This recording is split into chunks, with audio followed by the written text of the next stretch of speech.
नमस्कार, आपण पाहताय न्यूज 18 लोकमत आणि आता बातम्या सविस्तर. कारण गुवाहाटीहून गोव्याच्या दिशेने निघाले आहेत सगळे शिंदे गटाचे आमदार आणि या सत्ता नाट्याच्या घडामोडी सातत्याने वेगाने घडू लागले आहेत. मुंबईत हालचाली आहेत, दिल्लीत हालचाली सुरू आहेत, गुवाहाटीत आहेत आणि गोव्यात सुद्धा आहेत. भाजप आणि शिवसेनेत बैठकांचा सिलसिला सुरू आहे.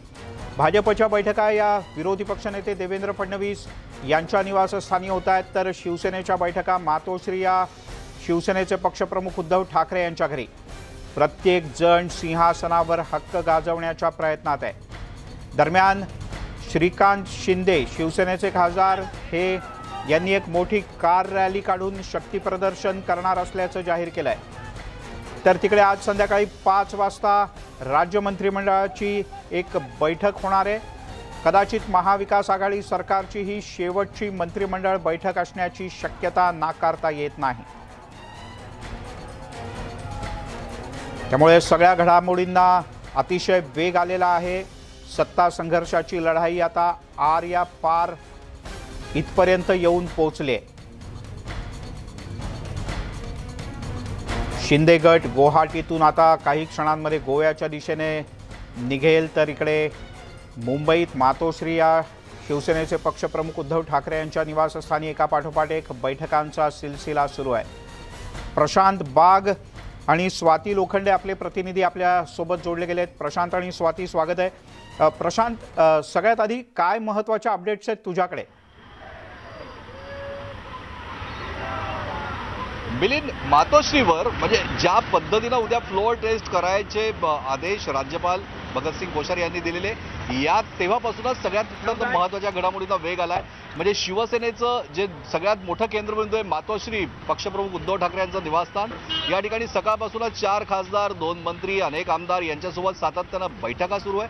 आणि या बैठकांमध्ये अत्यंत महत्त्वाची रणनीती सुद्धा आकाराला आली आहे. सुप्रीम कोर्टामध्ये जी सुनावणी होते त्या सुनावणीकडे सगळ्यांचं लक्ष आहे. त्या सुनावणीनंतरच आपली भूमिका स्पष्ट करू अशा प्रकारची रणनीती या बैठकीत झालेली आहे. पण मुळात 15 ते 16 आमदार आमच्याबरोबर आहेत. पण ज्या पद्धतीनं गोव्यावरनं उद्या सकाळी हे आमदार निघून विधान भवनात येण्याची शक्यता समोर येते, आणखीन तिथून जो कडेकोट बंद असू शकतो, तर या आमदारांना संपर्क सुद्धा होऊ शकत नाही. यामुळेच फ्लोअर टेस्टच्या आधीच कशा प्रकारे काय करायचं नेमकी रणनीती आहे. आज जो कॅबिनेटमध्ये औरंगाबादचं संभाजीनगर नामकरण करण्याबद्दल जो एक प्रस्ताव महत्त्वाचा चर्चेला आहे, या प्रस्तावाला काँग्रेस विरोध करेल अशा प्रकारची शक्यता सातत्यानं वर्तवली जात होती. माहिती अशी समजते की काँग्रेस विरोध करणार नाही, पण जर विरोध झाला तर शिवसेना या विषयावरनं अधिक आक्रमक होऊ शकते. खरं तर हा मुद्दा जो आहे हा पूर्णपणे केंद्र सरकारच्या अंतिम मंजुरीच्या अधिकारात आहे. पण शिवसेनेचे सगळे नेते ज्या पद्धतीनं, संजय राऊत जे सातत्यानं प्रसारमाध्यमांशी बोलतात, आज त्यांनी प्रसारमाध्यमांशी बोलणं सुद्धा टाळलंय. याचमुळे एक्झिट प्लॅनची रणनीती शिवसेना ठरवते का, अशाच प्रकारचा मुद्दा आता चर्चेत आला. ठीक आहे प्रशांत, तू राहत आपल्यासोबत. सागर बंगला म्हणजे विरोधी पक्षनेते देवेंद्र फडणवीस यांचं निवासस्थान, इथून तुषार रोपणवर आपल्यासोबत आहेत. तर ठाण्याहून आपल्यासोबत अजित मांढरे आहेत, जिथे श्रीकांत शिंदे शक्ती प्रदर्शन करतायत. तर आता जाऊयात थेट मंत्रालयात, कारण कॅबिनेटची बैठक आहे थोड्याच वेळात. स्वाती लोखंडे आपल्या प्रतिनिधी इथे आहेत. स्वाती, मातोश्रीवर जेवढ्या हालचाली आहेत कदाचित तेवढ्या हालचाली आहेत कॅबिनेट बैठकीच्या इथे का त्याही पेक्षा जास्त? खरं तर कॅबिनेटची ही एकाच आठवड्यातली दुसरी बैठक आहे. आपण बघितलं काही तासांपूर्वी, म्हणजे मंगळवारी एक बैठक झाली आणि आता पुन्हा एक बैठक घातली आहे. तर दोन्ही बैठकांमध्ये आपण बघितलं की महत्त्वाचे निर्णय घेतले गेले. म्हणजे एका बैठकीत महत्त्वाचे निर्णय घेतले आणि आजचेही 2 विषय खूप महत्त्वाचे आहेत. एक तर आहे औरंगाबादचं नामकरण हे संभाजीनगर करण्यासंदर्भातलं, आणि दुसरं आहे शासकीय वसाहतींचं पुनर्विकास करण्यासंदर्भातलं. कुठे ना कुठेतरी समजा या सरकारला जावावं लागलं किंवा जर पुन्हा एकदा निवडणुकींची शक्यता लागली किंवा तसं झालं, तर या सरकारनं जे काही निर्णय घेतले त्यावर त्यांना पुढे जाता यावं या दृष्टीनं काळजी घेतली जाते. काल बघितलं आपण, म्हणजे 3 दिवस सातत्यानं महत्त्वाचे निर्णय घेतला. सोमवारी एक मोठा निर्णय घेतला गेला.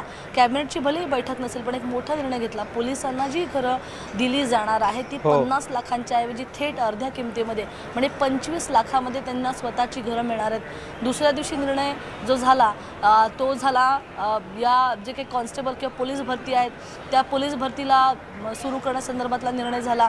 त्यानंतर जी नुकसान भरपाई होती प्रलंबित तो निधी वितरित करण्यात आला आणि आज 2 महत्त्वाच्या या निर्णयांची अपेक्षा आहे। जसं प्रशांत बाग सांगत होते तसं काँग्रेसचा जो काही नामकरणाला विरोध होता तो मावळला असं कळतंय। या सरकारला आम्ही तीनही पक्ष एकत्रित आहोत आणि त्या पद्धतीने आमची काम आहेत हे तर दाखवायचंच आहे। पण जसं मी आधी उल्लेख केला जर निवडणुका लागल्या तर या दृष्टीनं पण सरकार पुढची पावलं उचलताना बघायला मिळतंय। जसं मंगळवारी झालेल्या बैठकीमध्ये सरकारने विरोधकांना आणि त्याचबरोबर बंडामुळे फुटलेल्या आमदारांना दाखवून दिलं की तुमच्यापासून आमचं अडत नाही आहे, आमचं काम सुरू आहे। पण या सगळ्यामध्ये महत्त्वाची 5ची वेळ आहे, 5 वाजता कॅबिनेट आहे आणि त्याच वेळेला हायकोर्टात सुप्रीम कोर्टामध्ये हे प्रकरण सुनावणीसाठी येणार आहे की अशा पद्धतीनं राज्यपाल बहुसंख्य मंत्री प्रत्यक्ष उपस्थित राहण्याची शक्यता आहे, कारण उद्धव ठाकरे प्रत्यक्ष येणार नाहीत बहुधा या कॅबिनेटला।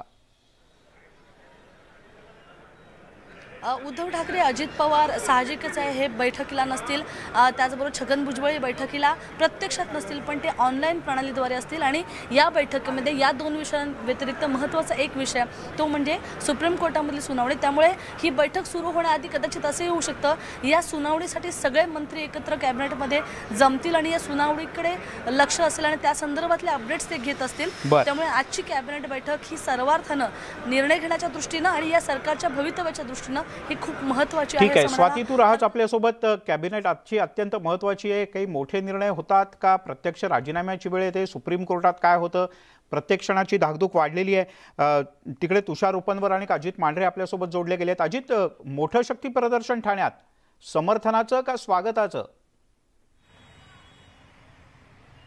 मिलिंदजी, हे शक्ती प्रदर्शन नाहीये।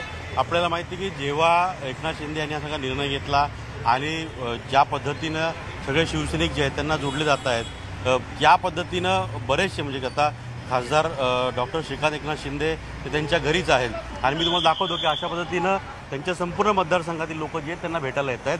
त्यामुळे त्यांनीच हा विचार केलेला आहे की लोक इथे येऊन गर्दी करण्यापेक्षा मी लोकांपर्यंत जातो। त्यामुळे ते दिवा, मुंब्रा, कळवा या भागातील लोकांच्या भेटीगाठी घ्यायला जाणार आहेत। लोकांची रीक जी आहे ती इथे वाढत चाललेली आहे, लोकांची गर्दी जी आहे ती वाढत चाललेली आहे आणि ही गर्दी कुठेतरी कमी व्हावी आणि जे आपले समर्थक आहेत किंवा जे वारंवार आपल्याला फोन करतात, अनेक वेळा आपल्यासोबत आहेत, अशा कार्यकर्त्यांची, पदाधिकाऱ्यांची स्वतःहून जाऊन भेट घेण्याकरता श्रीकांत शिंदे यांनी या पद्धतीनं आजचा दौरा आखलेला आहे। त्यामुळे ते थोड्याच वेळामध्ये दिवा, मुंब्रा आणि कळवा अशा 3 ठिकाणी जाऊन कार्यकर्ते, पदाधिकारी यांची भेट घेतील। ठीक आहे, कारण का वारंवार मी अजित परत एकदा तुझ्याकडे येतो। तिकडे सागर बंगल्यावर सुद्धा काही हालचाली सुरू आहेत, जे विरोधी पक्षनेते देवेंद्र फडणवीस यांचं निवासस्थान आहे। तुषार आहे आपल्यासोबत। तुषार, सागर बंगल्यावर नेमकं काय सुरू आहे? आणखीन काय बैठका होत आहेत का दिल्लीकडे लक्ष लागलंय? आपण जर पाहिलं असेल तर अवघ्या 24 तासामध्ये जो अविश्वास ठराव मांडण्यात येणार आहे त्या अविश्वास ठरावामुळे सागर या निवासस्थानी आपल्याला राजकीय घडामोडींना वेग आलेला आहे। मात्र आता थोड्याच वेळात सुप्रीम कोर्टामध्ये जी याचिका दाखल करण्यात आलेली आहे की अविश्वास ठराव मांडू नये, या संदर्भामध्ये सुप्रीम कोर्ट नेमका काय निर्णय देत आहे याकडे सगळ्यांचं लक्ष लागलेलं आहे। सर्वात महत्त्वाची भूमिका आज सुप्रीम कोर्टामधून मांडली जाणार आहे। जर सुप्रीम कोर्टामधून या ठिकाणी ही याचिका डिसमिस केली गेली तर या ठिकाणी उद्या आपल्याला जो अविश्वास ठराव आहे त्यावरती मतदान होताना पाहायला मिळणार आहे। जर सुप्रीम कोर्टामधून या याचिकेवरती सुनावणी झाली आणि उद्या या संदर्भामधला ठराव मांडून असं जर मांडलं तर या ठिकाणी भाजपाची वेगळी भूमिका आपल्याला घेताना पाहायला मिळणार आहे। मात्र जी मागची सुनावणी झाली होती, मागच्या सुनावणीमध्ये सर्वात महत्त्वाचे जे जज होते, पार्टीवाला जज होते, त्यांनी असं स्पष्ट म्हटलेलं होतं की राज्यपालांच्या घटनात्मक कार्यामध्ये आम्हाला कोणतीही या ठिकाणी अडचण निर्माण करता येत नाही, आम्ही त्यामध्ये हस्तक्षेप करू शकत नाही। तुमच्यासाठी कोर्टाचे दरवाजे आमच्यासाठी सगळ्यांसाठी उघडे आहेत। आज कोर्टाचे दरवाजे सगळ्यांसाठी उघडे असल्यामुळे शिवसेनेने याचिका केलेली आहे। त्या याचिकेवरती नेमकं 5:30 वाजता जेव्हा सुनावणी होईल तेव्हा सुप्रीम कोर्ट नेमकं काय देतंय निर्णय ते पाहावं लागणार आहे। त्यामुळे थोड्याच वेळात महाराष्ट्राच्या राजकारणामध्ये काय नवे बदल होत आहेत का हे आपल्याला सुप्रीम कोर्टातून पाहायला मिळणार आहे। ठीक आहे तुषार, तुर्तास धन्यवाद या सगळ्या माहितीबद्दल। मातोश्रीहून प्रशांत बाग आपल्यासोबत जोडले गेले होते। स्वाती लोखंडे कॅबिनेटच्या बैठकीबद्दल अपडेट्स स्वाती आपल्याला देणार आहे, मंत्रालयात आहे ती। आणि ठाण्यामध्ये अजित आहे, कारण थोड्याच वेळात इथून शक्ती प्रदर्शनाकरता श्रीकांत शिंदे बाहेर पडणार आहेत। तुमच्या चौघांचेही तुर्तास धन्यवाद, पण तुमच्याकडनं वेळोवेळी ताज्या अपडेट्स घेत राहू। सुरत ते गुवाहाटी, मुंबई ते दिल्ली, कुणाच्या हाती येणार सत्तेची किल्ली? सत्ता नाट्याची प्रत्येक घडामोड